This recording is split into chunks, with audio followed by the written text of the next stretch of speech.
उरण तालुक्यातील नवघर खोपटा रस्त्यावर बॅलमर लॉरी यार्डजवळ सोमवार दिनांक 8 डिसेंबर दुपारी 1:30च्या सुमारास झालेल्या भीषण अपघातात भेंडखळ गावातील अमोल काळूराम ठाकूर वय 38 यांचा जागीच अंत झाला.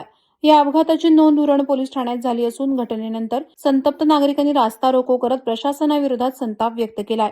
मिळालेल्या माहितीनुसार अमोल ठाकूर हे दुचाकीवरून खोपटा गावाच्या दिशेने जात असताना भरधाव वेगाने येणाऱ्या कंटेनर ट्रेलर क्रमांक MH42BU 5072 ने जोरदार धडक दिली. धडकेची तीव्रता एवढी होती की कंटेनरने अमोल यांना काही अंतर फरफटत नेलं, त्यामुळे जागीच त्यांचा अंत झाला. अपघातानंतर स्थानिक नागरिकांनी तातडीनं धाव घेत कंटेनर ताब्यात घेतला. घटनेची माहिती मिळताच उरण पोलीस ठाण्याचे वरिष्ठ निरीक्षक हनीफ मुलानी यांनी घटनास्थळी भेट देत परिस्थिती नियंत्रणात आणण्याचा प्रयत्न केला. त्यांनी नागरिकांना सहकार्याचं आवाहन केलं. अमोल ठाकूर हे भेंडकळ गावातील रहिवासी असून त्यांच्या पश्चात पत्नी आणि 2 लहान मुलं असा परिवार आहे. या दुर्दैवी घटनेमुळे गावात शोककळा पसरली आहे. अपघातांच्या वाढत्या घटनांबाबत स्थानिकांनी प्रशासनावर तीव्र शब्दात नाराजी व्यक्त केली.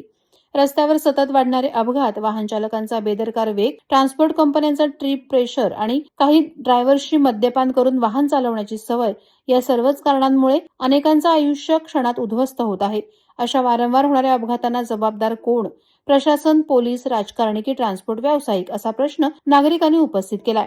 वारंवार होणाऱ्या अपघातांनंतरही उपाययोजना न केल्याबद्दल नागरिकांमध्ये संतापाची लाट असून संबंधित यंत्रणांनी ठोस पावलं उचलावीत अशी मागणी होत आहे. वादळवारा लाईव्ह न्यूज ब्युरो, उरण.